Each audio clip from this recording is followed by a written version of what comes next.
ಧೈರ್ಯವ ತಿಳುಹಿ ಬಳಿಕ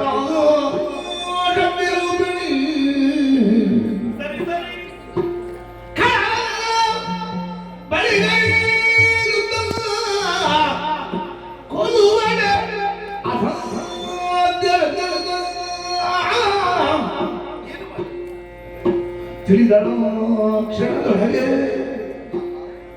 ಮೋಹದ ಬಲೆಗೆ ಸಿಲುಕಿರಿ ಕೊಲ್ಲುವ ಕಾರ್ಯವು ಸುಲಭವೆಂದರೆ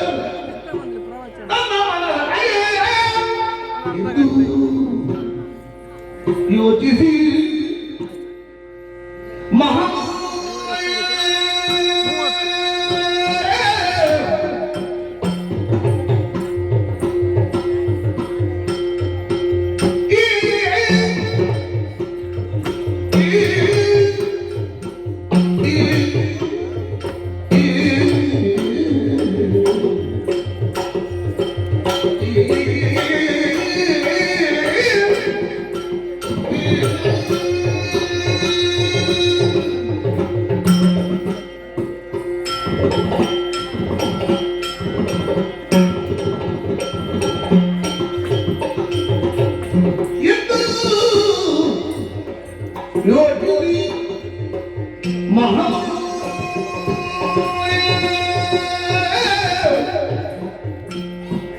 ದೈತ್ಯ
ಹಾಗಾಗಬಾರದು.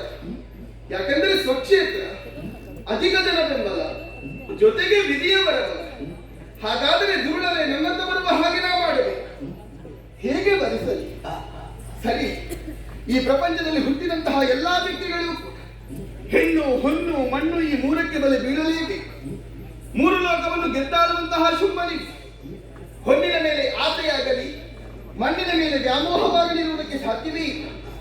ಉಳಿದಿರುವುದು ಹೆಣ್ಣಿನ ಮೋಹ. ಹೆಣ್ಣನ್ನು ಕಂಡಾಗ ನನಗೆ ಬೇಕು ಎನ್ನುವ ಹಾಗೆ ಮೋಹ ಪರವಶನಾಗಿ ಆತ ಬರಲೇಬೇಕು. ಅದಕ್ಕಾಗಿ ಮೋಹದ ಬಲೆ ಸೂಕ್ತ ಎನ್ನುವ ಹಾಗೆ ತೀರ್ಮಾನ ಮಾಡಿದವಳಿಗೆ ಆಗಬೇಕಾದಂತಹ ಪ್ರಸಂಗಕ್ಕೆ ಪೂರಕವೋ ಎನ್ನುವ ಹಾಗೆ ಗೌರಿ ದೇವಿ ಮಜ್ಜನಗೈಯುವಂತಹ ವೇಳೆ ಆಕೆಯ ದೇಹಾಲಂಕೃತಳಾಗಿದ್ದವಳು ನಾನು. ಮುಕ್ಕೋಟಿ ದೇವತೆಗಳೆಲ್ಲರೂ ನನ್ನನ್ನೇ ಸ್ತುತಿಗೈದಂತಹ ಆ ಕಾಲಕ್ಕೆ ಹೃತ್ಕೋಶವನ್ನೇ ತೀಳಿ ಕೋಶ ಸಂಜಾತೆಯಾಗಿ ಹೊರಬಂದಿ.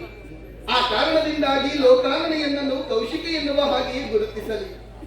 ಘನಕಾಯವನ್ನು ಮರೆಸಿದೆ, ಸುಂದರವಾದಂತಹ ರೂಪವನ್ನು ನನ್ನದಾಗಿಸಿಕೊಂಡೆ.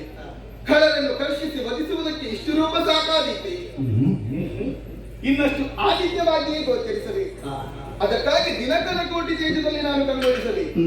ನಾನು ಕೈಗೊಂಡಂತಹ ಧರ್ಮ ಕಾರ್ಯದಲ್ಲಿ ಸಾಧು ಸಜ್ಜನರಿಗೆ ಯಾವುದೇ ತೊಂದರೆಗಳಾಗಬಾರದೆನ್ನುವ ಉದ್ದೇಶದಿಂದ ತುಹಿನಗಿರಿಯಿಂದ ಕೆಳಗಿಳಿದು ಬಂದೆ. ನೋಡಬಾರದೆ ಸಾಲು ಸಾಲಾಗಿ ಬೆಳೆದು ನಿಂತಿದ್ದ ಗಗನ ತುಂಬಿತವಾದಂತಹ ಕದಂಬಾ ವೃಕ್ಷಗಳು.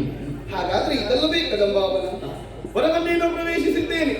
ನಾ ಕುಳಿತುಕೊಳ್ಳುವುದಕ್ಕೊಂದು ಯೋಗ್ಯವಾದಂತಹ ಸ್ಥಳವೆನ್ನುವುದು ಬೇಕಲ್ಲ. ಸಂಕಲ್ಪಿಸಿದ್ದೇ ತಡ ಆಗಸದಿಂದಲೇ ಇಳಿದು ಬಂದಲ್ಲ ಕನಕಮಯ್ಯ. ಇದು ನನ್ನನ್ನೇ ಪ್ರತಿಬಿಂಬಿಸುತ್ತಾ ಇದೆ. ಮತ್ತೇಕೆ ಸಾವಕಾಶ?